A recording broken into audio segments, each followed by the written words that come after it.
Uy, uy! Sana naman ang layag ng matikas at matipunong lalaking yan? Sa kapod na pre! Nakita mo ba kung saan si Andrea? Naku, hindi ko nakitang dumaan eh. Baka nandun na naman yung sa tabing ilog para maglaba. Ay ganun ba? Sige, puntahan ko na lang. Oo nga pala, bakit parang nakaporma ka ngayon ah? Lalakad ba kayo? Chismoso ka. Sa akin na yun. Sige, may iwan na kita dyan ha. Pupuntahan ko yung mahal kong Andrea. Ayun oh, umaarangkada na naman tong Berto romantiko ng barangay. O sige, konting paalala lang ha. Baka bigla niyong nakalimutan nasa ilog kayo at may kalabaw nanonood sa taas. Tira ulo. Utak mo talaga kahit kailan madumi. Pumalakhak lang siya noon. Ako naman, tumalikod na at pumunta sa ilog kung saan madalas maglaba ang mga babae sa lugar namin. Nang makarating ako roon, nakita kong masayang nakikipagkwentuhan si Andrea sa mga kasama niyang kababaihang naglalaba rin. Oh, mahal, anong ginagawa mo dito? Bakit nandito ka? Siyempre, gusto kitang makita. Kanina pa kaya kita hinahanap. Sus, uuwi din naman ako mamaya eh. Sana hinintay mo na lang ako sa bahay. Kahit na, wala naman akong gagawin doon. Dito, pwede kitang matulungan maglaba. Kaya ko na to, mahal. Ano ka ba? Kailangan mo ring magpahinga. Lanta ka rin sa trabaho eh. Gusto ko munang makita ka. Bakit? Bawal ba? Oo na. Alam ko naman na gusto mo lang ng lambing ko eh. Hayaan mo, mahal. Darating ang araw na hindi mo lang ako makikita sa araw. Pati sa gabi din. Hindi na ako makapaghintay na dumating yung araw na yun. Kaya nga gusto na kitang pakasalan eh. Ano? Kasal? Gusto mo magpakasal na tayo? Bakit? Ayaw mo ba? Hindi. Nagulat lang ako na niyaya mo akong magpakasal habang nagkukusot ako ng damit. Sira ulo ka talaga. Eh, ano naman ngayon kung nagkukusot ka ng damit dyan? Ano? Payag ka ba? Seryoso ka ba talaga? Seryoso nga ako. Mukha ba ako nagbibiro? Hindi lang ako makaluhod kasi mabato. Tapos wala akong mamahaling singsing. Ito lang oh, gawa sa nito. Yung pambili ng singsing, ibibigay ko na lang sa'yo. Ano? Payag ka ba? Mag-asawa na lang tayo, Andrea. Abay, oo naman. Pero hindi ako magaling magluto ha. Pero masipag ako maghugas at maglinis. Marunong ako maglaba, pero tamad ako magtupi ng damit. Ang dami mo namang sinasabi. Hindi na mahalaga ang lahat ng yun. Ikaw ang pinakamahalaga sa lahat. Ang hindi mo kayang gawin, nandito ako para gumawa ng lahat ng yun. Kaya mahal na mahal kita eh. Ginagawa mo akong prinsesa sa piling mo. Hindi lang prinsesa, ikaw ang magiging reyna ng bubuuin nating palasyo. Akin na yung kamay mo. Hugasan mo muna yan para maisuot ko na itong mamahaling singsing ko. Astig ka talaga, Berto. Kaya gustong gusto ka ng mga magulang ko eh. Ang ganda naman ng singsing. 1,000,000 ang halaga niyan, mahal. Ingatan mo yan ha. Huwag mo isang lahat. Pareho kaming natawa sa biruan naming yon. Inasar pa kami ng kaibigan naming kasama sa batis. Lahat sila ay tuwang-tuwa sa relasyon namin ni Andrea. Siya ang babaeng matagal ko na talagang iningatan at maraming saksi kung gaano namin kamahal ang isa't isa. Siguro ang usapang yon ay isa sa pinakamasayang araw namin. Matapos maglaba, pinatid ko si Andrea sa kanila.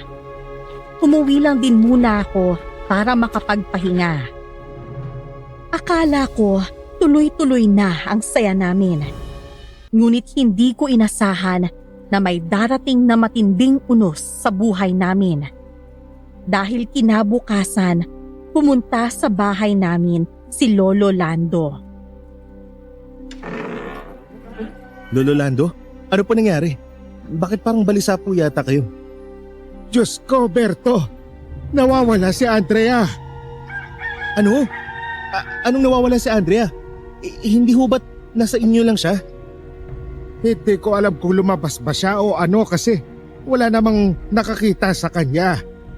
Napansin ko na lang kaninang umaga na parang wala siya sa bahay. Hinanap ko pa nga pero hindi ko makita. Kaya nagpunta agad ako dito. Kasi baka nandito siya kahit alam kong hindi siya aalis. Talaga? Hindi po niya gawain kasi wala po siya rito, Lo. At kagigising ko lang din po. Diyos ko naman, saan ba nagpunta ang batang yon? Hindi na rin ako nagsayang ng panahon noon. Hinanap ko si Andrea. At hindi lang ako, dahil may mga tumulong na rin nang malaman nilang nawawala ang babaeng mahal ko. Kakaaya ko lang sa kanya ng kasal, tapos nangyari pa sa amin to. Ipinagpatuloy namin ang paghahanap. Pero imbis na si Andrea ang mahanap namin, isang payatot na lalaki ang nahuli ng ibang manunugis sa lugar namin. At habang pinaluhod siya sa harapan ni Lolo, lahat ng kwintas na may bote ng langis na suot namin, kumulo. Isa siyang aswang. Bakit nandito yan? Anong kailangan mo? Anong ginagawa mo dito sa teritoryo namin? Ikaw bang dahilan ng pagkawala ni Andrea? Nasaan siya? Anong ginawa mo sa kanya? Hindi ka nandito para lang sa wala. Malamang may pakay ka. Magsalita ka. Anong ginagawa mo dito? Ang dami niyo namang tanong. Hindi ba uso sa inyo ang huminahon? At isa pa, ako pala si Gardo. Wala kaming pakialam sa pangalan mo. Sagutin mo ang tanong namin. Masyadong mainit ang ulo mo, bata. Hindi ako pumunta dito para gumawa ng gulo. Nandito ako para maghatid ng mensahe. At anong mensahe naman yan? Simple lang naman. Ang nais namin ay kasal. Kasal? Anong sinasabi mo? Sino magpapakasal, ha? Sandali naman, kalma lang. Masyado namang mainitin ang ulo mo. Pinigilay ka pa sa kumukulong mantika, ha? Mukhang kahit sino ang lumapit, masasaktan eh. Isa pang paligoy-ligoy. Ihiwalay ko yung panga mo sa mukha mo. Anong kasal ang sinasabi mo, ha? Sagot! Kailangan namin ng isang binata. Binata ang sinabi ko, ha? Walang anak, walang asawa, walang kasintahan. Binata? At bakit si Andre ang kinuha niyo kung binata naman palang kailangan niyo? Dahil mahalaga sa inyo ang babaeng yon. At sa ganung paraan, magiging desperado ang lolo niyang maghanap ng binata para sa amin. Isang manunugis ang kailangan naming magpakasal sa pinsan kong mandurugo. Kung wala kayong maibibigay, mamamatay ang babae. Walang iya kayo. Ang kapal ng mukha niyong mangarap ng kasaping manunugis. Para ano? Bumuo ng lahi sa kanya laban sa amin. Sa tingin niyo ba sa pagkakataong ito, may magagawa kayo? Papatayin kitang hayop ka! Oo, kalma. Kapag pinatay niyo ako, hindi rin makakabalik ng buhay ang dalaga. Kaya mag-isip-isip kayo ng maigi. Huwag niyo siyang sasaktan! Mangako ka, hayop ka! Tumupad lang kayo sa usapan. Walang problema sa amin. Walang kahit sino ang gumalaw sa aswang na yon. Halos lahat kaming nagmamahal kay Andrea ay nanlulumo sa mga sandaling yon. Nang makalayo na ang aswang, tiningnan ko ang langis ko at nakita kong hindi na ito kumukulo. Huwag kang panghinaan ng loob. Kakausapin ko silang lahat. Titignan ko kung sino ang gustong magpakasal sa pinsan ng hayop na yon. Nasa kamay nila si Andrea. Hindi natin alam kung anong kaya nilang gawin. Hindi pa pwedeng sugurin natin sila at patayin isa-isa, Lo? Huwag kang magpadalos-dalos, Berto. Malinaw ang mga salitang binitawan niya. Tayo ang hawak nila sa leeg. Anong gagawin natin, Lolo? Nag-aalala na ako ng sobra. Ako din naman. Nag-aalala rin. Pero wala tayong mapapala sa puro ganyan. Kailangan natin makahanap ng paraan. Wala akong tiwala sa kanila, Lo. Wala din naman ako. Pero isipin mo na lang to. Siguro nga may kakayahan tayong lumaban. Pero hindi natin alam kung hanggang saan ang kakayahan nila. Kaya pag-isipan natin tong mabuti. Kung kapalit ni Andrea ay katahimikan ng baryo natin, hindi naman siguro masamang ibigay natin ang gusto nila, di ba? Pero lolo, hindi mo ba naiisip na magiging kahinaan natin yun? Kung ang isang mandurugo ay mapangasawa ang isang manunugis, di mas magiging malakas sila. Higit sa isang mandurugo at manunugis na kagaya natin. Bakit ba ang kahinaan ang iniisip mo? Wala naman tayong magandang may dudulot nun eh. Ikaw na bata ka. Masyado ka nag-aalala. Hindi mo na ginamit yung utak mo. Huminahon ka nga at mag-isip. Ano po bang ibig niyong sabihin? Kung may isang manunugis sa kampo ng mga aswang, maaari natin maging kakampi at tulungan tayong lupigin sila? Napaka-imposible nun, lolo. Bakit naman imposible? Huwag niyong sabihin na yun ang naisip niyo. Yun nga.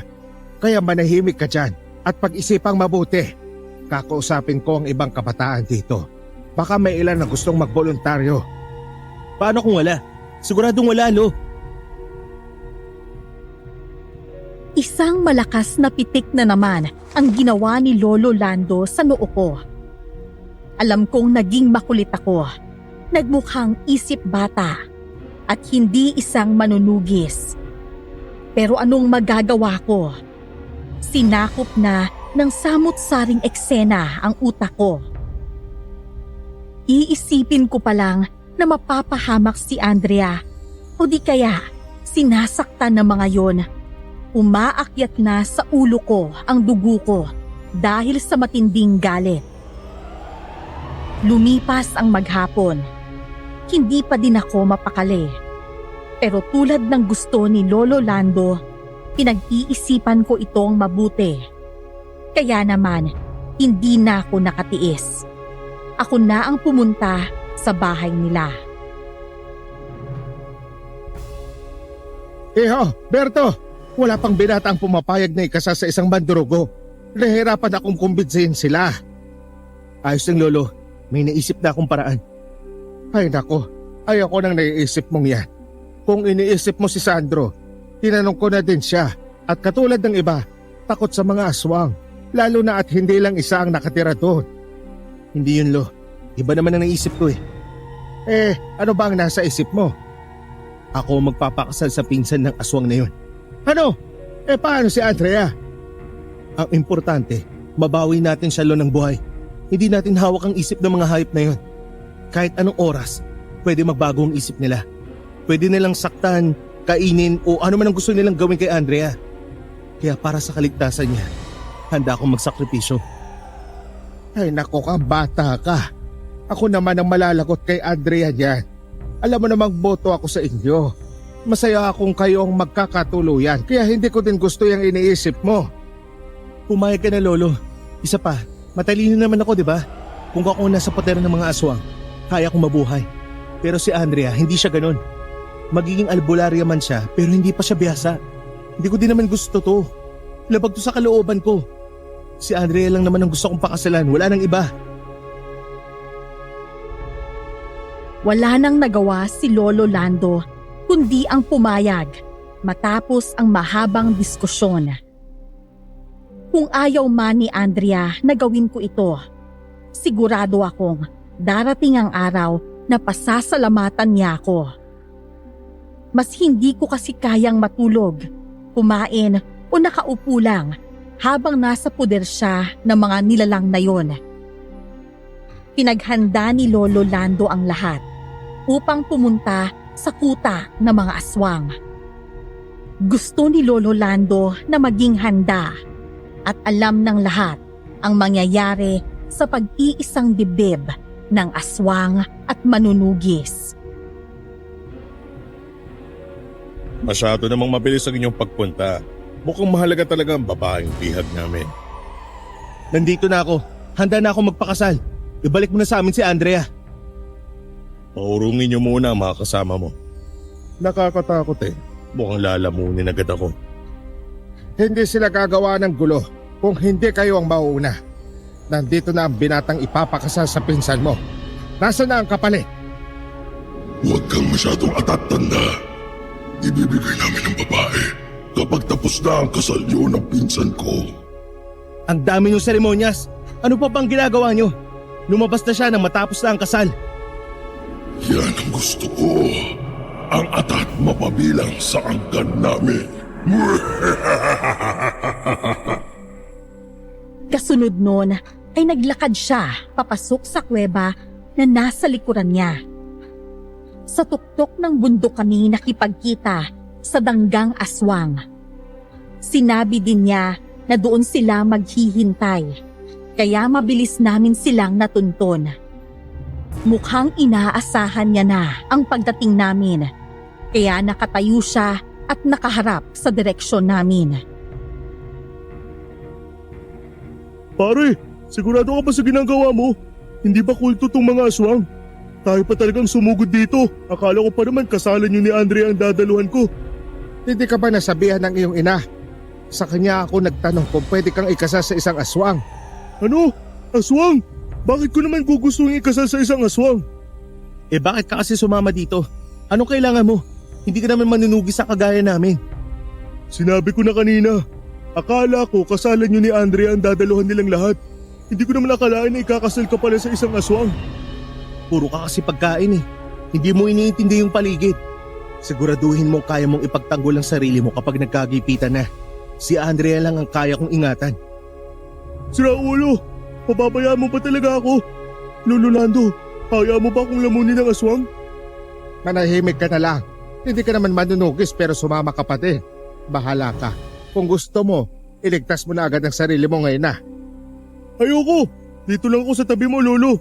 Kahit amoy lupa ka na, titiisin ko na lang kesa... Aray ko! Ano ba? Bakit kailangan mo akong batukan, Berto? Bago pa man ako makasagot, lumabas na ang lalaking tingting na payat, kasama ang isang ginang. Dumila pa ito sa akin na parang inaakit ako. Napangiwi na lang ako sa sobrang panunuklam. Huwag niyang sabihin na siya ang mandurugo na ikakasal sa akin. Oh, bakit nakanganga kayo dyan? Gandang-ganda ba kayo sa pinsan ko? Pinsan mo? Siya ang magpapakasal sa isang manunugis? May ibang na ba kayo? Eh gurang na yan eh. Pinaglalaroan niyo ba kaming mga hayop kayong mga aswang kayo? Eh halos nanay na yan ang binatang manunugis na hinihingi niyo. Sus, bata pa tong pinsan ko at dalaga. Siya si Alma, ang mandurugo sa aming lahi. Huwag na kayong maarte kung gusto niyong mabuhay ang babae. Ang lala naman, aswang na, gurang pa. Literal na kamalasan yan, Berto. Kahit magkaroon pa ng gera, hindi ako papayag ikasal sa makunat na yan. Diyos ko po, patawarin. Aba, grabe ka naman makalait sa akin. Sa tingin mo ba, ay gwapo ka? Eh ang taba-taba mo nga oh. Ay, oo nga pala. Ikaw na ba ang magpapakasal sa akin? Diyos ko po. Huwag ka lumapit. Ipakita niyo muna saan si Andrea. Siguraduhin niyo hindi niyo siya sasaktan. Huwag ka namang ganyan. May pinagtatanggol kang ibang babae sa harap ko pa. Nasasaktan ako. Huwag na tayo magpaligoy-ligoy pa. Punyemas talaga. Hindi ko siya sinaktan. Nasa maayos na kalagayan siya. Pagkatapos ng kasal, papakawalan ko na siya. Paano kami makakasiguro na tutupad kayo? Ang dami niyong sinasabi. Huwag kayong magalala.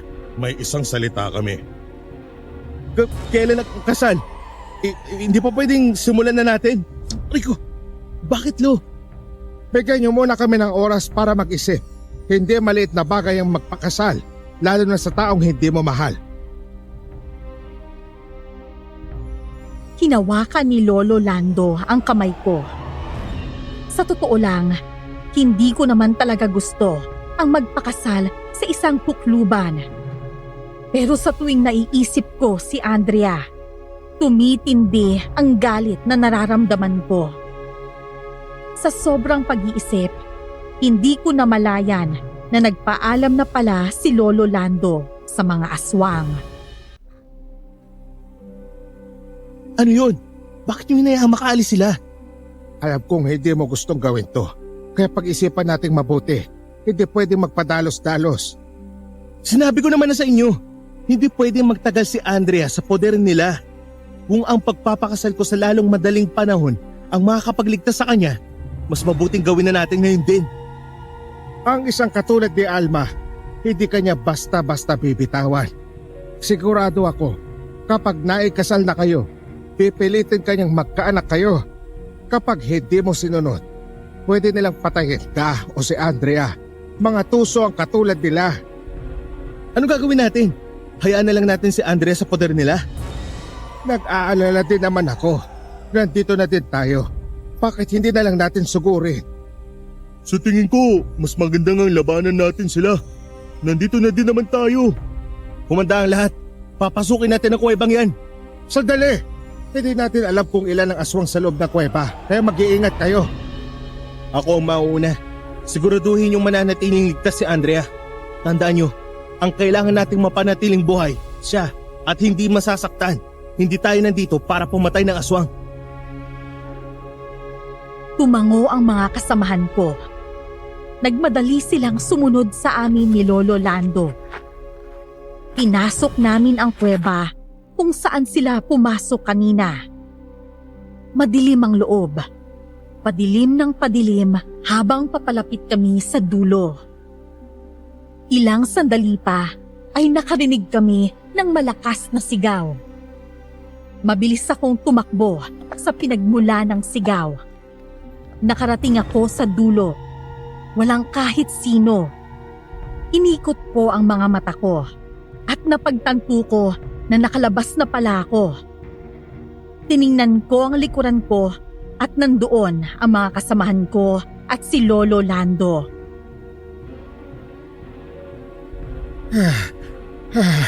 Nakita mo man lang pa sila. Hindi. Tanging sigaw lamang ni Andrea ang narinig ko. Ano yun? Tagusan pa lang kuweba. Wala naman pala sila dito. Lintik. Mga tuso talaga mga aswang na yun. Talagang tinangin nila sa Andrea palayo. Sana lang hindi nila sinaktan to. Boses pala ni Andrea yung narinig natin. Sa tingin ko, nasaktan siya.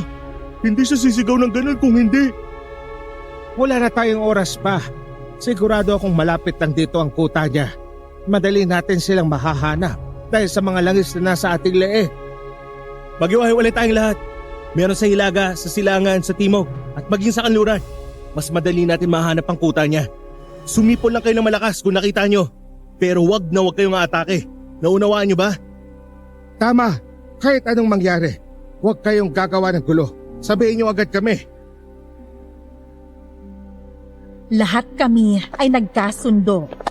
Naghiwa-hiwalay para mabilis mahanap ang kuta ng mga aswang.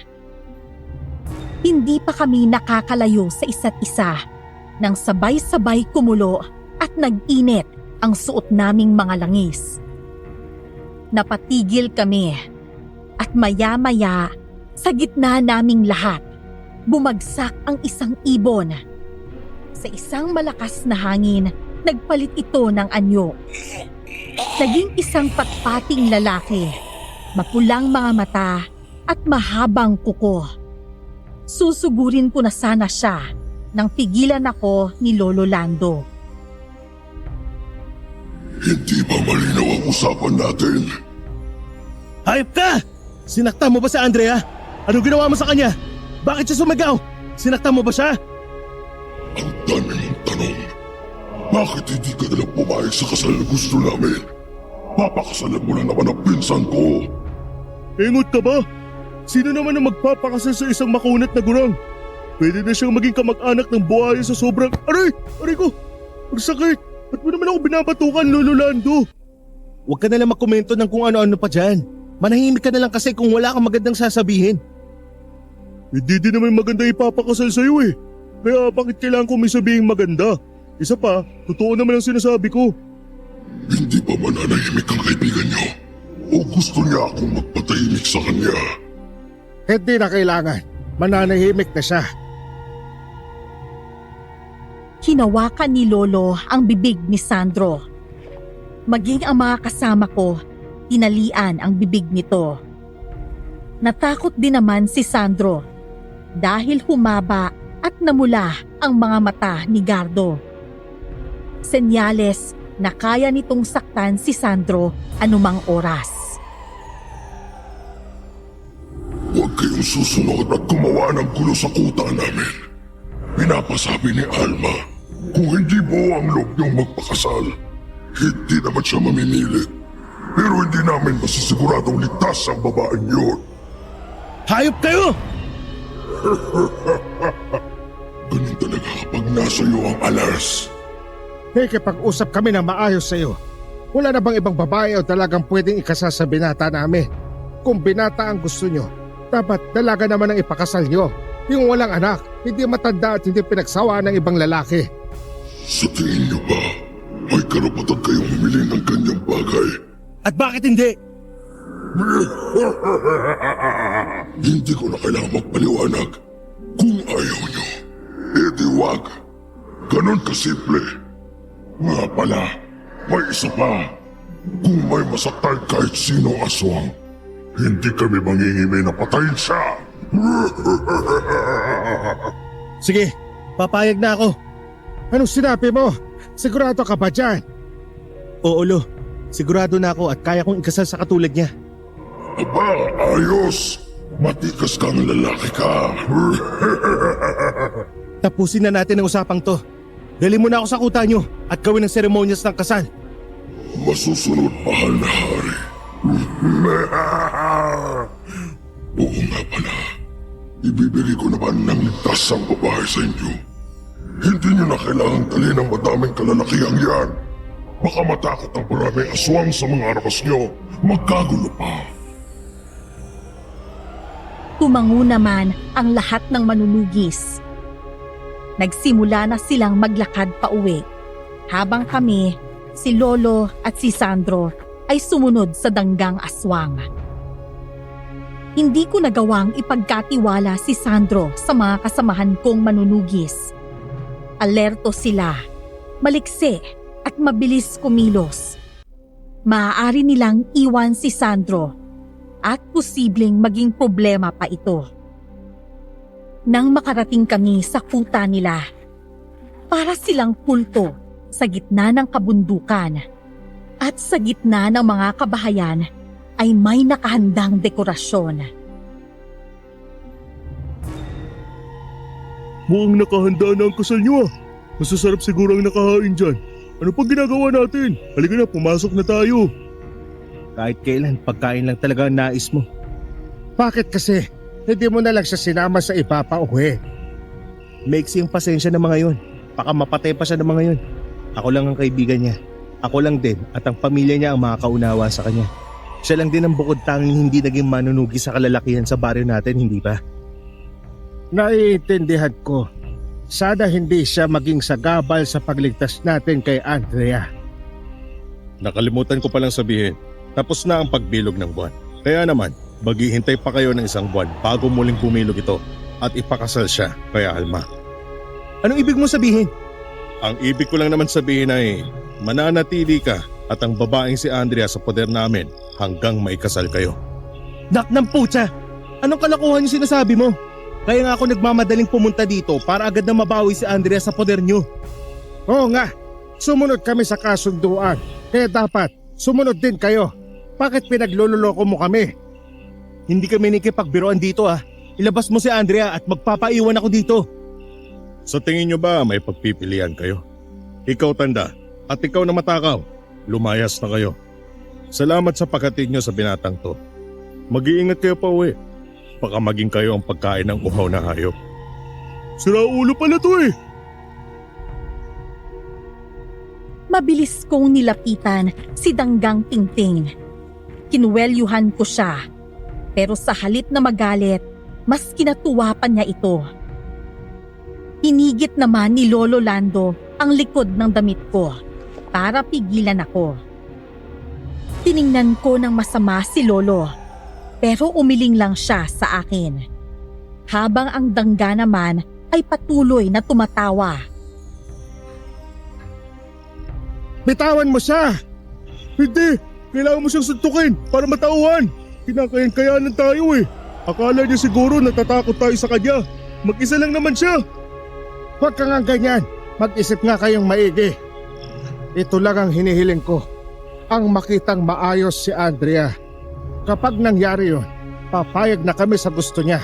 Basta walang may masasaktan kahit sino sa kanilang dalawa. O sige, at imbitado kayo sa maliit naming tahanan. Pumasok si Lolo Lando. Sumunod naman kami ni Sandro.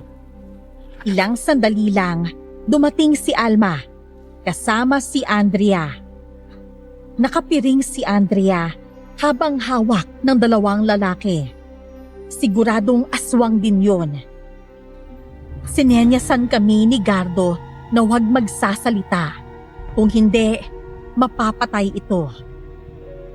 Tahimik naming tiningnan si Andrea at bukod sa galos sa kanyang kamay mula sa pagkakatali ay wala na itong iba pang galos.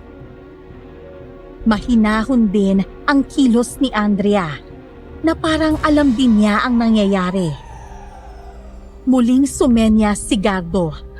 Inalis na nila si Andrea sa harap namin. Mukha namang wala kaming ginawang masama sa kanya, hindi ba? Sinabihan namin siya, kung mananatili siyang tahimik at hindi man lalaban, magiging madali ang buhay niya habang nandito siya. At isa pa, maayos namin siyang pinapakain. Kaya hindi niyo kailangang mag-alala. Basta ibibigay niyo kung ano ang gusto namin. Simple lang, di ba? Kung ganon, wala tayong magiging problema.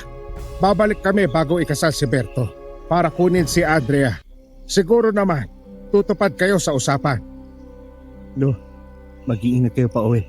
Si Sandro ingatan niyo. Kung babalik kayo, huwag niyong hayaan na sumama siya. Grabe ka naman! Kung makapagpaalam ka parang hindi mo na ako makikita kahit kailan.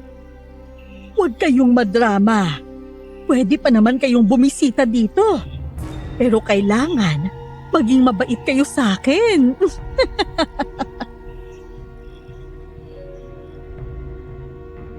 Tumango sa akin si Lolo Lando. Saka nagsimulang maglakad. Nakangiting aso naman si Alma. Habang nakatanaw kay Lolo at Sandro na paalis na ng kuta ng mga aswang.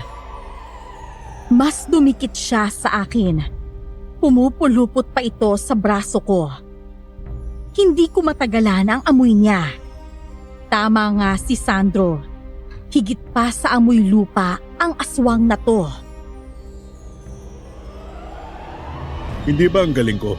Siguradong magkakaroon ka ng gwapong anak at matikas pa kagaya ng kanyang magiging ama. Tama ka. Pero hindi kami makakabuo kung nandito ka. Umalis ka na para makapagsimula kaming maglabing-labing ng aking mahal. Kadiri ka naman sa salitang mahal. Kapag ikaw nagsabi niyan, para akong nasusuka. Grabe ka naman sa akin. O bakit? Anong tingin mo sa sarili mo? Maganda ka? Gumising ka nga. Malayo ka na sa ganun. Kung tutusin parang nanay na nga kita eh. At yan nga ang maganda.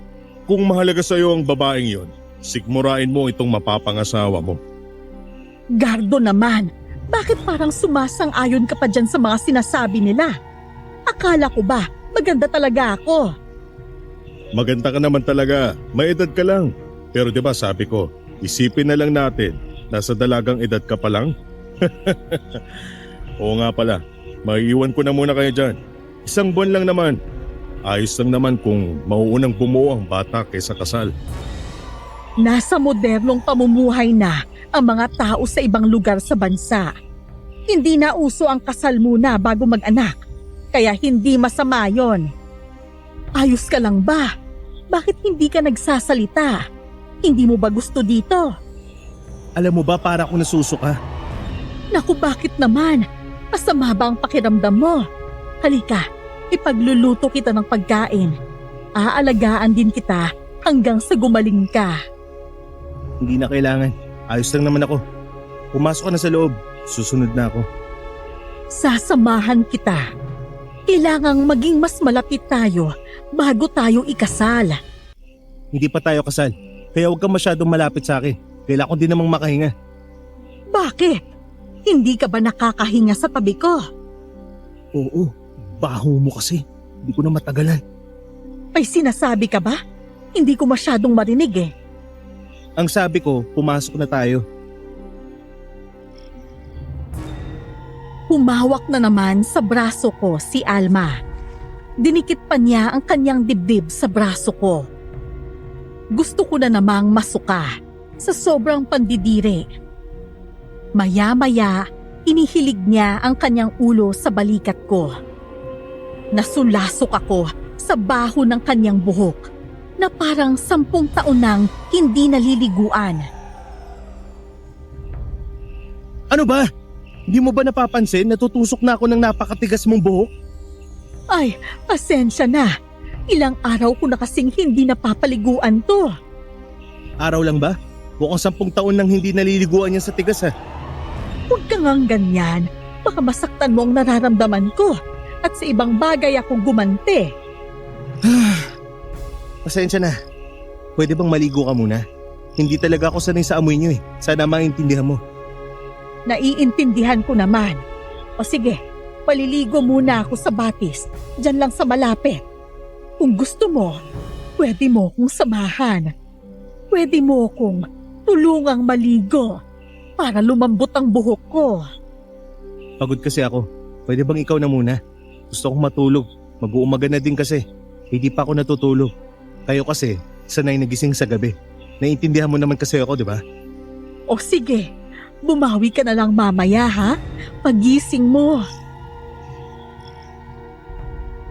Ngumiti lang ako ng pilit kay Alma. Humalik pa siya sa pisngi ko bago tuluyang lumabas. Kinikilig pa siya at pasipol-sipol sa tuwa. Mas kinainis ko naman ang ginagawa niya. Naupo ako sa upuan sa loob ng bahay niya. Sinapu ko ang ulo ko dahil bigla kong naramdaman ang sakit nito. Ang kailangan kong gawin ay mahanap kung saan kinulong si Andrea. Saka kami tatakas ng sabay. Pero hindi ko magagawa yun kung masama ang pakiramdam ko at hindi makakilos ng maayos. Hindi ko namalayan na nakatulog ako sa upuang kahoy. Nagising na lang ako dahil sa mumunting halik ni Alma. Nak ng putya! Hindi mo ba alam na pang-abuso yung ginagawa mo? Pwede mo naman akong gisingin kung may gusto akong gawin. Hindi yung pinagsasamantalahan mo ko. Isang halik lang sana. Kaso, nakakaadik ang amoy mo. Sobrang bango. Parang gusto na kitang kainin ngayon. Anong sinabi mo? Kakainin mo ko? Eh di wala ka ng papakasalan. Sa bagay, ayoko na din maghanap ng kahit sino. Nakakapagod kayang maghanap ng binata. Pero syempre, malakas ang dahas na kayang gawin ng angkan namin. Kaya naman, palagi silang merong bagong binatang nahahanap.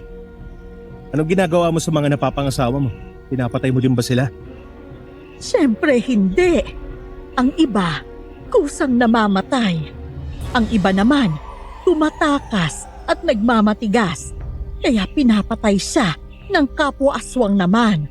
Oh, teka, sandali. Huwag kang matakot. Alam ko namang malakas ka. Kaya hindi ka namin papatayin hanggang sa magkaanak tayo. Nagugutom na ako. Pwede mo ba akong ipagluto? Aba, oo naman. Gustong-gusto kong pagsilbihan ang mapapangasawa ko. Ano bang gusto mong kainin? Atay ba? Gulay? Prutas? Sabihin mo sa akin. Ayoko ng karne.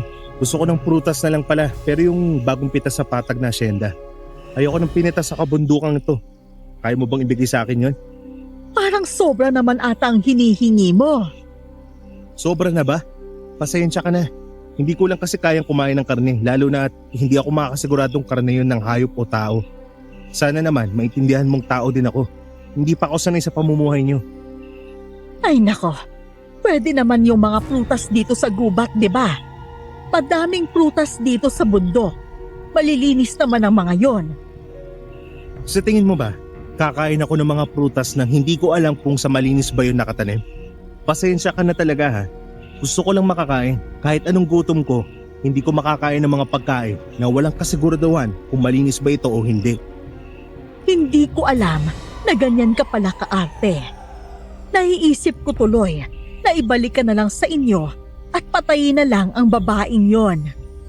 Pero sa totoo lang, kaya naman kitang buhayin eh. kaya nga kitang gawing aswang eh. Bakit hindi ka na lang maging aswang? Para naman, pareho lang tayo ng kinakain. Hayaan mo muna akong tanggapin ng dahan-dahan ang nangyari. Malay mo, pagdating ng araw, piliin kong maging aswang katulad mo at ng nais mo. Sige, alam ko namang inuuto mo ko. Pero kakapit pa din ako sa pag-asa na isang araw matatanggap at mamahalin mo ko. Ngumiti ako ng matamis sa kanya, kahit pilit lamang. Ilang saglit pa, lumabas na siya ng bahay. Sinilip ko siya habang palayo at nang tuluyan na siyang maglaho sa paningin ko, agad akong lumabas. Tirik ang araw, kaya tsak na nasa loob ng kanilang mga bahay ang lahat ng aswang. Maingat kong hinanap ang kulungan ni Andrea, ngunit nabigo akong makita ito. Pabalik na sana ako sa bahay ni Alma nang marinig kong may nag-uusap. 2 babaeng aswang ang paparating, kaya agad akong nagtago at pinakinggan silang mabuti. Wala silang ideya na nasa paligid ako. Mahina ang kapangyarihan nila tuwing araw. Sinilip ko sila at napansin kong may dala silang pagkain. Wala itong takip, kaya kitang-kita ko ang umuusok na kanin. Hindi ito pangkaraniwang pagkain ng aswang. Malamang, pagkain ito para sa tao. Maingat ko silang sinundan at sa wakas, natuntun ko ang kulungan ni Andrea. Hindi na ako nagtagal doon. Ayokong mapurnada ang plano sakaling mahuli ako. Mabilis pero maingat akong bumalik sa bahay ni Alma. Mabuti na lang at hindi pa siya bumabalik. Pero ilang sandali lang, dumating na siya. Oh, eto na. Ang layo ng pinagpunan ko niyan. Kaya sana, kainin mo at ubusin. Ang galing mo. Maraming salamat. Saan mo naman nakuha ang mga to? Kung masarap ang mga manggang to ah. May makopa pa. Galing. Eh di sa sementeryo. Nak ng putya! Sinasabi mo bang nakatanim ang mga to sa sementeryo? At doon mo kinuha? Binibiro lang kita. Alam ko namang maselan ka. Kinuha ko yan sa malapit na taniman ng prutas. Sa patag na lupain dyan sa baba ng bundok. Kainin mo na. Mabuti naman. Akala ko galing sa sementeryo eh. Wow! Mukhang nagustuhan mo talaga ang ganyang uri ng pagkain. Wala ka bang napapansin sa akin ngayon? Ano bang dapat kong mapansin? May bago bang nangyari? Hindi mo ba napansin ang buhok ko? Ang lambot na at mabango pa. Yan na yung malambot sa inyo? Hindi ko alam. Sa aming mga tao dapat sumusunod sa galaw ng tao ang buhok niya. Ganun ang sinasabing malambot ang buhok. Hindi naman ako tao ah. Alam ko, pero hindi naman ako aswang para masanay dyan. Magkaibang uri tayo.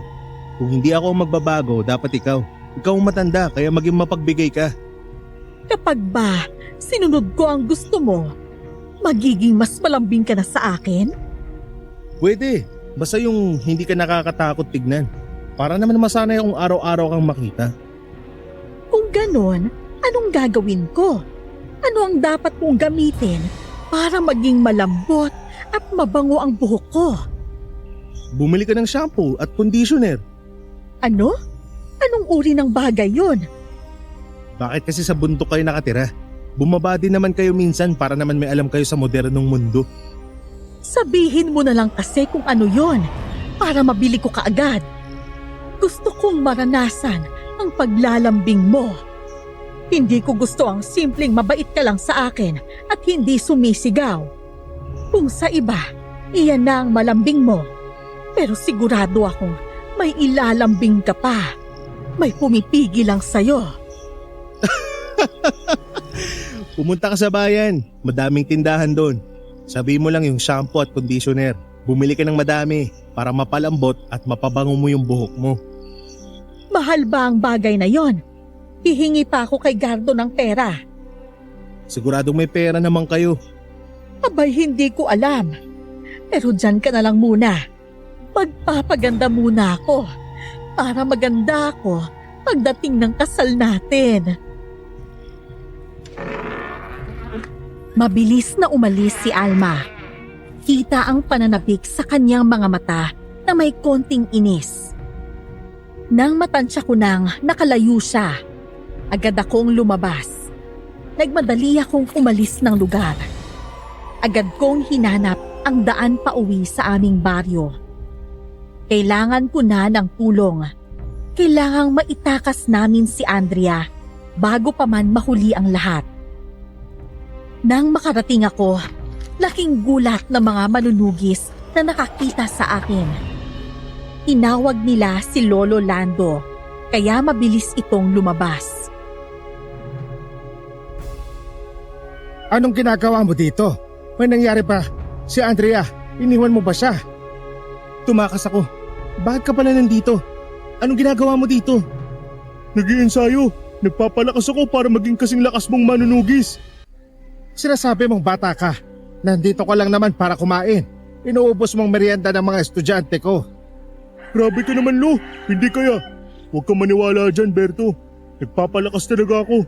Naisip ko kasi kung mawawala ka na sa grupo ng manunugis, kailangan natin maghanap ng kapalit. Ay, ewan ko ba sa yung bata ka? Ano nga dahilan kung bakit nandito ka, Berto? Alam ko na kung saan nila kinulong si Andrea. Nakakita na ako ng daanan kaya mabilis natin siyang makukuha doon. Pumasok na lang muna tayo. Saka natin pag-usapan ang susunod natin gagawin. Pumasok kami sa loob ng bahay ni Lolo Lando. Sumenyas naman siya. Saka sumunod ang ilang manunugis. Pagpasok namin sa bahay, naupo ang ilan sa bangko. Ang iba naman ay nanatiling nakatayo. Kung susumahin, hindi naman kasing laki ng barangay natin ang teritoryo ng mga aswang sa bundok. Ganun na nga po. Ang kulungan ni Andrea ay nasa silangang bahagi. Ang daan ng papasok ay nasa kanluran. Kaya malayong lalakarin natin kung doon magmumula. Siguradong maraming aswang ang makakaamoy sa atin. Kahit malayo tayo sa kanila, aswang sila. Malamang maamoy pa din nila tayo. Oo nga, pero mahina ang pang-amoy nila kung araw. Ibig sabihin, araw natin susugurin ang lungga ng mga aswang. Yun po ang tingin kong makakatulong sa atin para maitakas si Andrea.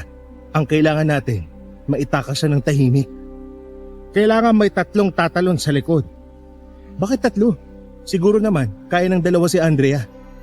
Isa lang ang papasok sa loob ng kulungan. Ang isa, magmamanman sa pintuan habang ang isa naman ay maghihintay sa pader.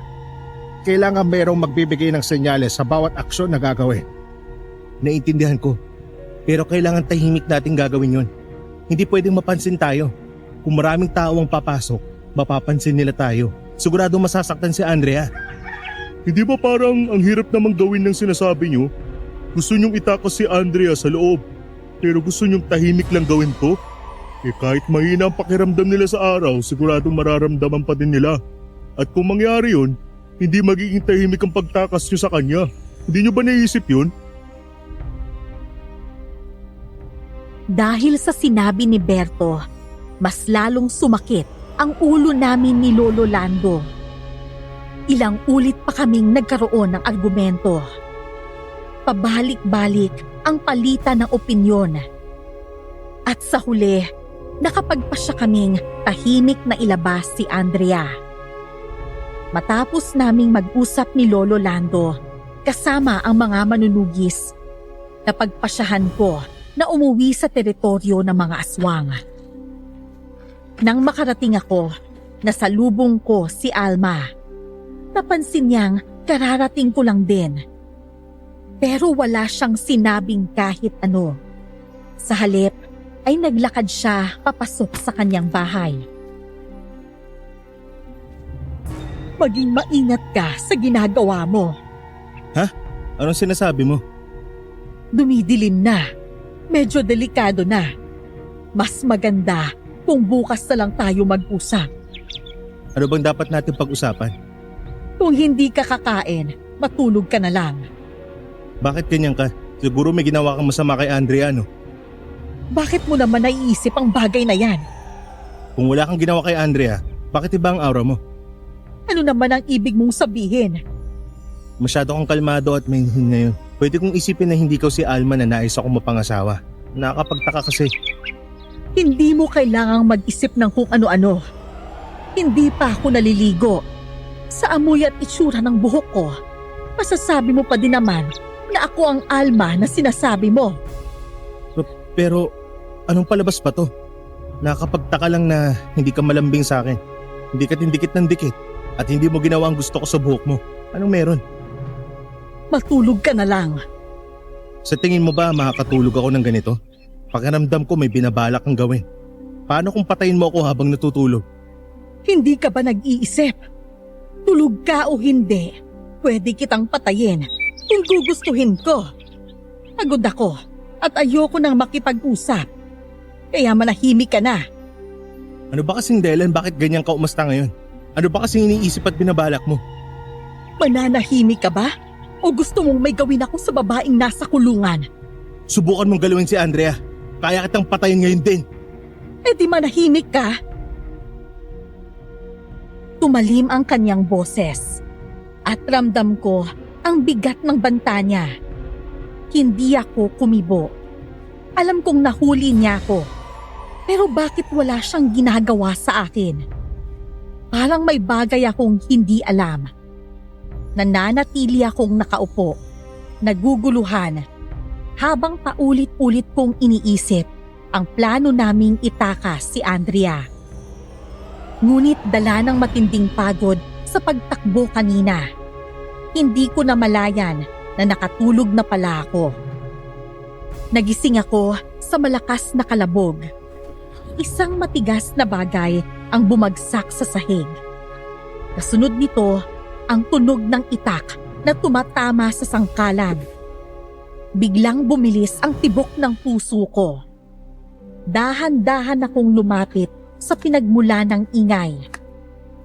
Sa liwanag ng ilaw na nakasabit sa kisame, nakita ko si Alma, abala sa kanyang ginagawa. Sa mahabang lamesa sa likod ng bahay, nakahilera ang pira-pirasong laman. Madugo, sariwa. Kinilabutan ako. Hindi ko sigurado kung karni nga ba ng baboy ang nasa harapan ko. Huwag ka nang magtago. Nararamdaman naman kita. Tulungan mo na lang ako dito. Anong ginagawa mo? Huwag kang kabahan. Karni lang to ng baboy na ninakaw ko sa piggery nung matandang mayabang dyan sa ibaba ng bundok. Pero bakit? Bakit kailangan mo magkatay ng karne? Gusto ko lang makapagluto ng masarap na pagkain ng tao. Pero hindi yun magiging masarap kung walang mga sangkap. Ngayon ang perpektong pagkakataon dahil nandyan ka para gawin yon. Ibig sabihin para lang sa akin ang lulutuin mo? Ang kapal naman ng mukha mo. Yung kaibigan mo bang matakaw ang naiwan dito? Nagtatanong lang naman ako. Ako lang naman kasi ang tao dito. Ang laki ng baboy na yan. Bibitayin mo ba ako? Bakit palagi mong iniisip na papatayin kita? Natural na sa inyo ang pumatay ng tao. Magdahan-dahan ka naman sa pagtadtad mo dyan. Tumatalsik sa mukha ko yung mga dugo Kadiri. Napakaarte mo talagang lalaki ka. May drum ng tubig dyan. Maghilamos ka muna. Saka mo ako tulungan. Papakainin ko kayo ng masarap ni Andrea. Masarap akong magluto. Talaga lang ha? Oo nga. Magaling akong magluto nung hindi pa ako aswang. Anong ibig mo sabihin? Hindi ka ipinanganak na aswang? Parang ganun na nga. Ibig sabihin ba na si Gardo kamag-anak mo talaga siya nung tao ka pa? Ay naku, ang daming tanong. Tulungan mo na lang ako dito. Dapat makapagluto na tayo ng almusal niyo ni Andrea. Ano? Para sa amin ni Andrea? Huwag mong sabihin na lalasunin mo kami. Bahala ka sa buhay mo. Kahit anong paliwanag ko, Siguradong hindi mo naman ako papaniwalaan. Kung ano ang iniisip mo, yun na lang ang itatanim mo sa utak mo. Ano kasing meron? Bakit mo kami ipagluluto ng masarap na pagkain? Kasi gusto ko. Bakit? Bawal ba? Napabuntong hininga na lang ako habang hinuhugasan ang mga karne. Tahimik kaming dalawa ni Alma habang abala sa aming ginagawa. Nakakapanibago ang kanyang pakikitungo sa akin. Wala na ang dati niyang pananakot o pagbabanta. Pero bakit? Ano ang dahilan niya? Hindi ko alam, kaya pinili kong manahimik at pagmasdan na lang siya.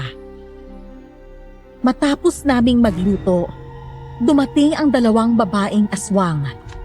Walang imik na kinuha nila ang pagkain na nakalaan para kay Andrea. Samantala, si Alma naman ay maingat na nagsandok ng pagkain sa isang mangkok bago ito inilapag sa lamesa. Oh, kumain ka na. Masarap yan kahit hindi ko yan tinikman. Sigurado ka bang walang lason to? O baka may gamot to pampaaswang? Kung ayaw mo, edi wag. Si Andrea, siguradong sarap na sarap siya sa kinakain niya ngayon. Alam mo ba ang maganda kay Andrea? Sobrang masunurin niya. Tahimik siyang kumakain at hindi basta nagwawala. Alam niyang wala siyang laban sa mga bantay. Mabait talaga si Andrea, kaya pakawalan niyo na siya. Huwag niyo siyang ikulong dito. Ako naman ang kailangan niyo, hindi ba? Nandito na ako. Paano kung tutulungan ko kayong makatakas? Totoo ba yung sinasabi mo? Oo, pero tahimik lang nating gagawin yon. Pero bakit? Anong dahilan mo? Patindi ang sikat ng araw ngayon. Hindi naman kami mga vampira. Pero nahihirapan kaming makakita sa liwanag na mula sa araw. Pwede bang diretsahin mo ko? Kung kakainin mo ang niluto ko, tutulungan kitang maitakas si Andrea. At sasabihin ko ang dahilan ko. Sigurado ka dyan? May isang salita kami. Merong pusong aswang katulad ng mga tao. Pero may mga aswang din na may paninindigan sa kanilang salita. At isa ako doon. Pero paano ang kasal? Huwag mo nang isipin ang bagay na yon. Basta, habang hindi pa kayo nakakatakas, kumilos ka lang ng normal. Pero bakit ikaw? Bakit hindi ka na malambing sa akin? Hindi ba dapat umakto ka lang din ng normal? At bakit? Gusto mo bang nilalambing kita? Yak! Kadiri ka naman! Bakit ko gugustuhin ng lambing ng katulad mo? Yun naman pala eh. Huwag ka nang magtanong. Kumain ka na lang dyan. Wow! Masarap kang magluto ah. Sabi ko naman sa'yo eh. Paano kung sabihin ko sa'yo na pala na doon na namin itakas si Andrea?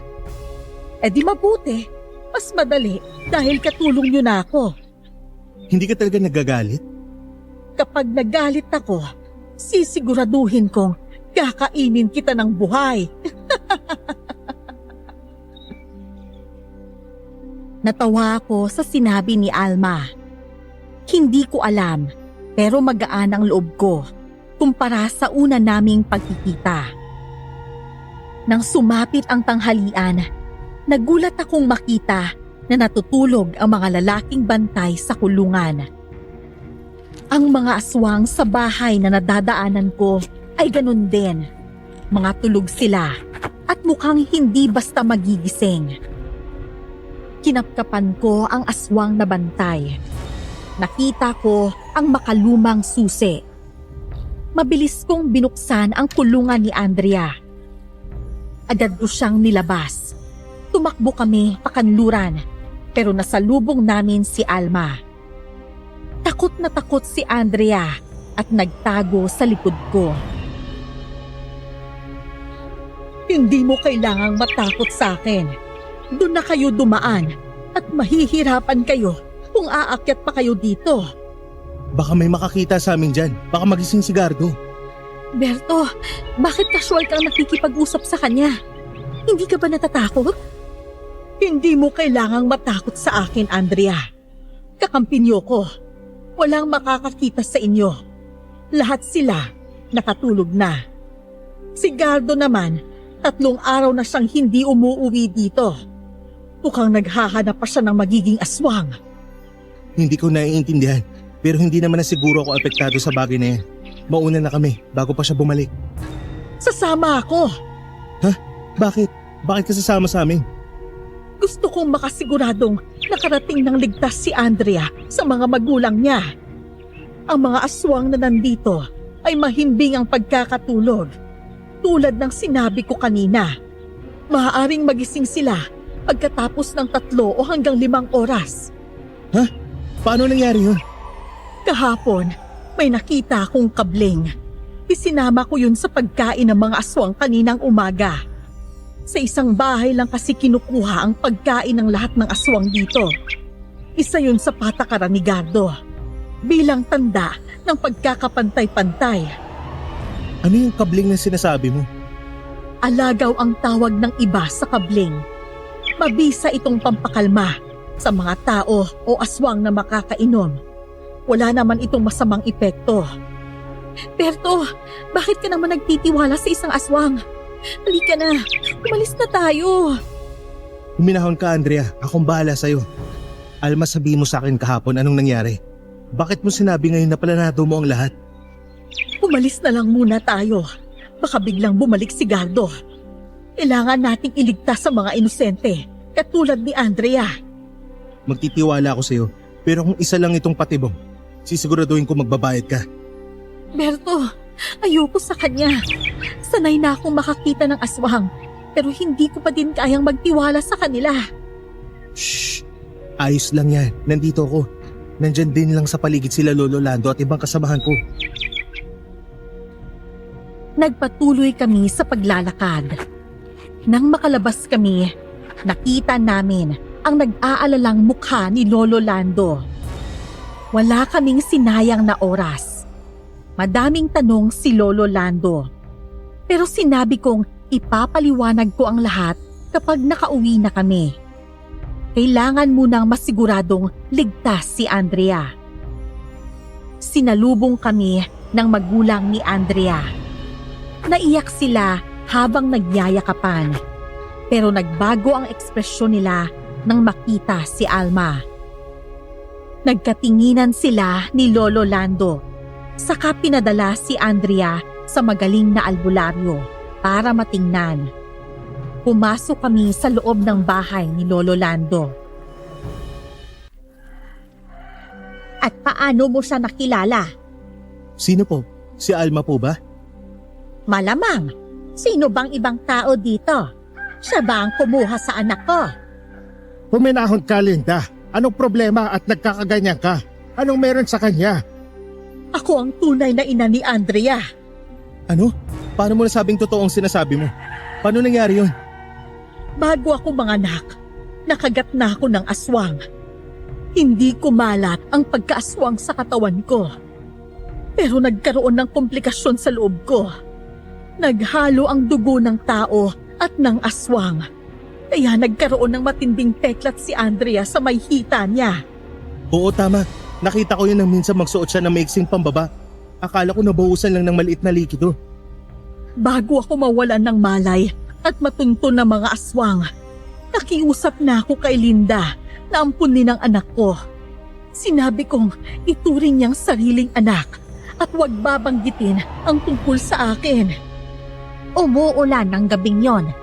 Nakasakay kami sa truck. Lumipat kaming mag-asawa dito dahil sa kagustuhan ni Lolo Lando. Nasa daan pa lang kami nang makita naming tumatakbo siya. Gusto sana namin siyang tulungan at pasakayin, pero ang anak niya lang ang gusto niyang iligtas. Ibig sabihin, alam mo nang magiging aswang ka, Alma. Hindi! Akala ko mamamatay na ako. Kaya ayokong ipaalam ang tungkol sa akin. Ayokong hanapin niya pa ang kanyang pinagmulan. Sandali, kaya ba tinulungan mo kaming makatakas? Oo, Pero paano mo nalaman? Nakapadyama si Andrea. Kaya paano mo nakita ang peklat sa hita niya? aaminin kong gumawa ako ng paraan para gayahin si Andrea. Kasi nalaman ko na ang tipo niya ang gusto mo. Galing ako sa batis. Basang-basa ang lahat ng suot ko. Nang hawakan ko siya, nabasa din ang suot niyang pang-ibaba. Kaya napansin ko ang peklat sa paa niya.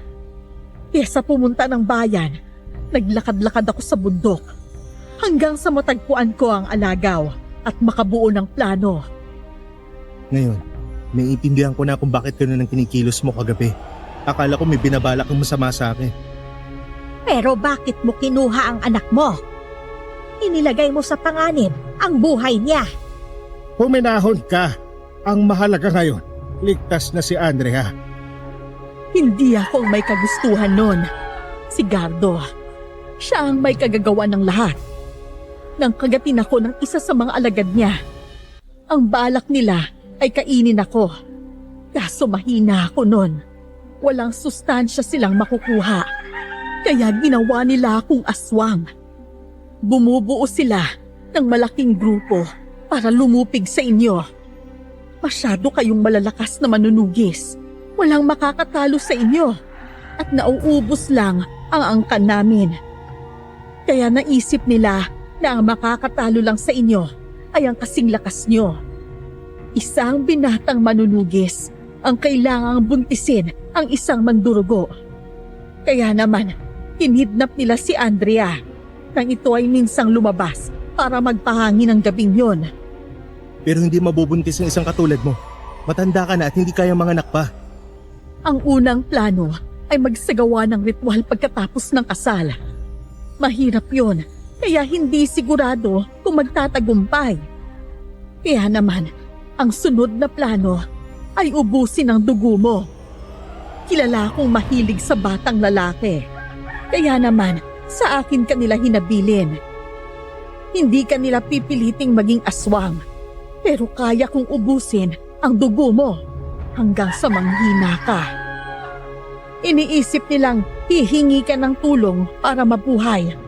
At ang natitira mong pagpipilian ay ang maging aswang. Kapag naging aswang ka na, pagkakaroon kami ng natural na supling ng malakas na mandirigma ng mga aswang. Umaasa silang malulupig ang angkan ng albularyo at mga manunugis. Matalino talaga si Gardo. Hindi siya magpapatalo kahit talo na siya. Hindi lang yon. Kapag nakuha na nila ang kanilang gusto, gagawin nilang hapunan si Andrea.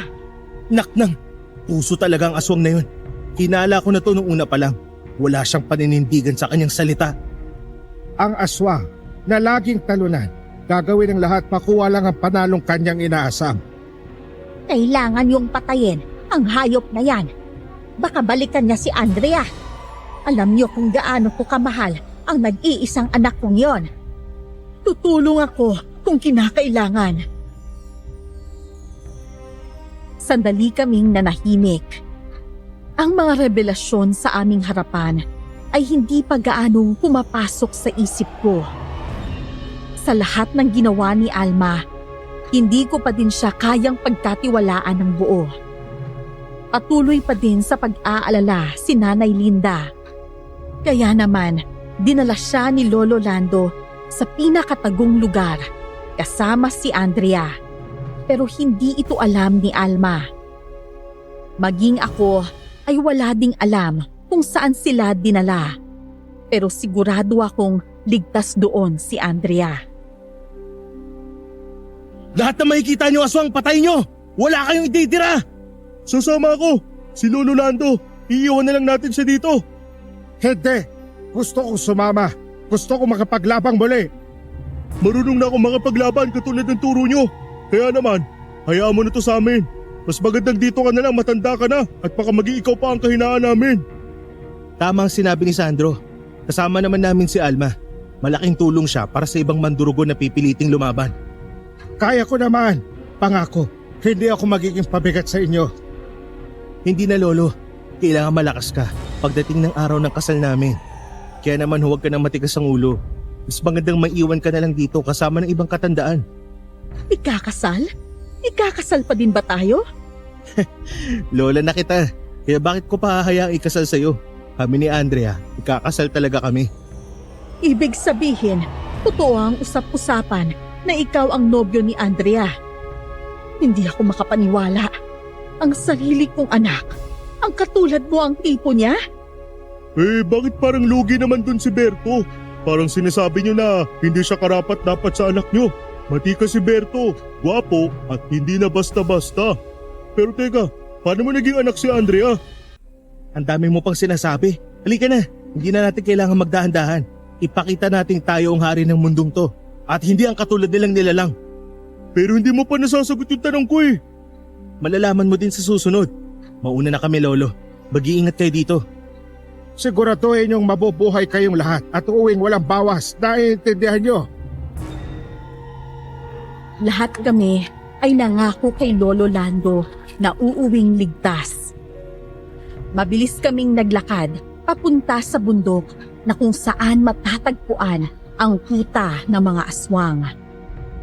May dala akong maliit na balaraw at isang espadang bakal na may pilak. Mabisa kasi ang mga ito panlaban sa mga aswang. Madalas ko itong dala sa tuwing manunugis ako tuwing gabi. Ang iba ay may dalang pilak na punyal, itak na may orasyon at matutulis na kawayan. At ang ilan ay magtatago sa itaas ng punong kahoy. Ito ang magiging paraan namin kung madehado kami sa laban. Kung aatakihin kayo ni Alma, siguraduhin yung patayin nyo agad siya. Ingatan yung sarili nyo. Ikaw, Sandro, iwasan mong may makalapit sa'yo. Naiintindihan ko. Ako ang haharap kay Gardo. Sisingilin ko siya sa ginawa niya sa akin. Walang hiya siya. Nagbago ng itsura si Alma bago namin tuluyang pinasok ang kuta ng mga aswang. Lahat ng haharang sa daanan namin ay pinaghahampas ko ng espadang dalko. Ang makakalagpas naman ay aatakihin ng nasa likuran ko. Napakadaming aswang ang naglabasan sa kanilang maliliit na bahay. Mapupula ang kanilang mga mata. Matutulis naman ang kuko nila at ang iba naman ay naglalaway na lumapit. Nagkagulo na ang lahat dahil hindi sila nauubos. May mga aswang na baboy, aso at ibon ang sumugod sa amin. Wala akong pinalampas. Lahat ng aatake, sisiguraduhin kong mamamatay.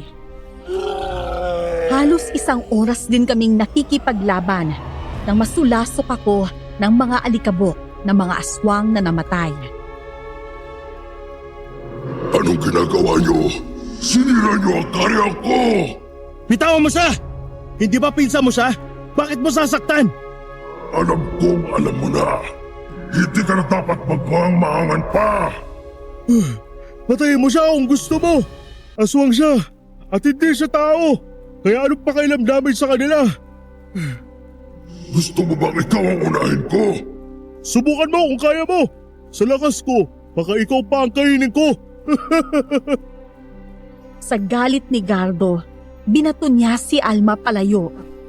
Malakas ang pagkakabagsak nito sa punong kahoy. Lalong tumindi ang panlilisik ng mga mata niya. Umatungal siya ng malakas. Kasabay nun ang paglaki ng katawan niya. Pumapal ang balat niya at lumabas ang malalaki niyang pangil. Halos mabingi kami sa sobrang lakas ng sigaw niya. Kasunod nun ang malakas na sigaw ni Sandro. Paglingon ko, pinipilipit na ng aswang na si Gardo ang kanyang kamay. Ang mga kasamahan kong manunugis ay lumapit sa kanya, pero isang wasiwas lang ni Gardo ng kamay niya ay tumalsik din ang mga ito. Pwisit ka! Bitawan mo ang kaibigan ko! Mabilis kong kinuha ang balaraw at walang pag-iisip kong sinaksak ang batok niya. Muling umatungal si Gardo. Kahit hindi ko sa puso tinarak ang balaraw na may orasyon, nang hina pa din si Gardo. Pero kahit ganon, nagawa niya pa din akong ibato sa malayo. May galos na ako at ilang sugat mula sa pakikipaglaban. Kaya nang hihina akong tumayo. Nakita kong nakakabawi na ng lakas si Gardo. Siguradong mapapatay niya ang iba kong kasamahan kung hindi namin siya agad masasaksak ng 2 beses pa. Kunin niyo ang balaraw! Isaksak niyo ulit sa kahit na anong parte ng katawan niya. Dalihan niyo habang mahina pa siya! Nabali ang kanang kamay ko! Hindi ko magagawa! Ako na! Hindi! Maaari kang masugatan ng permanente niyan! Wala akong pakialam! Sinugal ko na din ang buhay ko! Wag! Pero hindi ako pinakinggan ni Alma. Mabilis siyang lumapit. Sa unti-unting tumatayong si Gardo. Sumisigaw siya. Halatang nasasaktan sa balaraw na may orasyon. Sinaksak niya si Gardo ng higit sa 3 beses. Hindi magawang magpaula ng palaso ang ibang manunugis. Inaalala nila si Alma na maaaring matamaan. Pinilit kong tumayo para sipain ang kamay niya dahil nakikita kong namumula na ito sa sakit. Mabilis na naging abo si Gardo at maya-maya pa nilipad na ito ng malakas na hangin.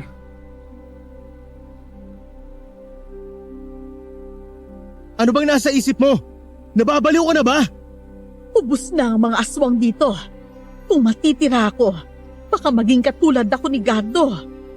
Hindi totoo yan. Pwede kang mabuhay kasama ng mga tao bilang isang ordinaryong tao. Matutulungan ka ng albularyo sa barangay namin. Hindi. Papatayin lang din nila ako. Kayong manunugis ay handang pumatay ng mga aswang. Makatwiran kami at maprinsipyo. Kaya huwag kang ganyan. Ayaw mo bang makilala ka ni Andrea at makasama? Sa tingin mo ba ay matatanggap niya ako? Mabuting tao si Andrea. Maunawain siya. Bago kami ikasal, sana malaman niya ang totoo tungkol sa tunay niyang mga magulang. Sa ganung paraan, buo ang pagkatao niya bago kami bumuo ng sarili naming pamilya.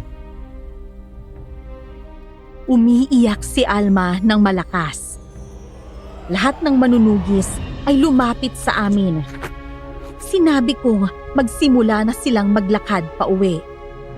Ako na ang pumasan kay Sandro. Mabuti na lamang at tinulungan ako ni Aling Alma. Nagpahinga ang lahat. Ginamot ng mga albularyo ang ilang mga sugat namin. Si Sandro naman ay nakatamo ng matinding bali sa braso. Kaya naman patuloy itong hinihilot ni Lolo Lando. Andrea, anak. Aling Alma, nandito na pala kayo. Maupo po kayo. Alis na po muna ako. Anak? Berto, anong ibig niyang sabihin? Huwag ka matakot. Hindi ka naman niya kakainin. May sasabihin lang siya sa'yo. Maupo ka na rin dito, Berto. Para naman kumalma siya. Sige po, magsimula na kayo.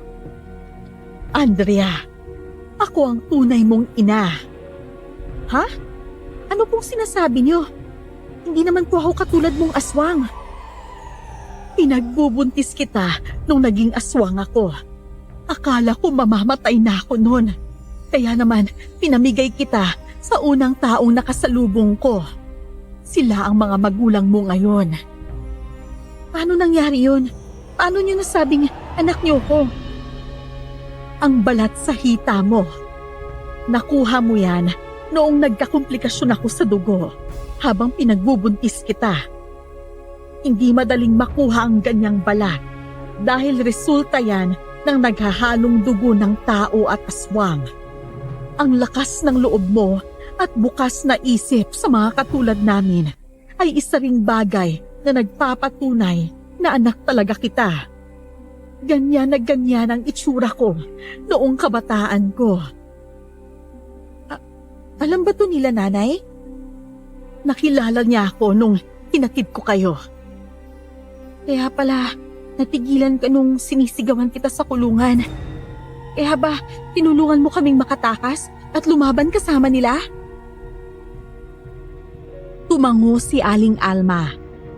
Nang maramdaman kong tumataas na ang emosyon ni Andrea at ni Aling Alma, ay lumabas na ako. Alam kong matapang at palaban si Andrea, kaya hinayaan ko na muna silang mag-usap. Hindi nagtagal ay natanggap din nila ang isa't isa. Matapos naming ikasal, lumipat kaming magkasama sa bahay ni Lolo Lando. Kasama si Aling Alma. Susulitin na daw nila ang kanilang oras para sa isa't isa. Salamat sabi ni Nanay Alma, ikaw daw ang nagkumbinsi sa kanyang mabuhay pa.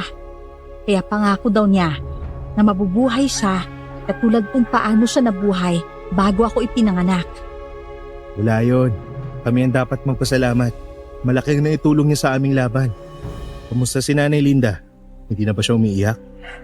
Nako, simula ng araw ng kasal natin hanggang ngayon, umiiyak pa din siya.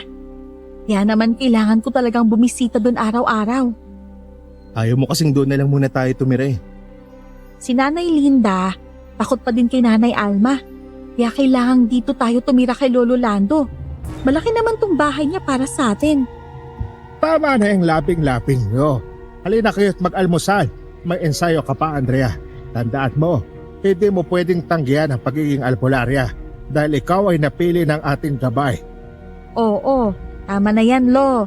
Alam ko na ang lahat ng yan. At wala naman akong pagtutol doon. Susundin ko kung ano man ang kapalaran ko. Tama. Kaya naman bagay talaga tayo sa isa't isa. Ang magaling na manunugis at ang magiging magaling na albularya sa hinaharap. Ang daming pangarap. Apo lang naman ang sa akin. Ako din! Abay, ganun din kami. Oops! Baka makalimutan niyo ako. Naamoy kong masarap ang pagkain dito. Ikaw talaga. Akala ko gusto mo din ng apoy.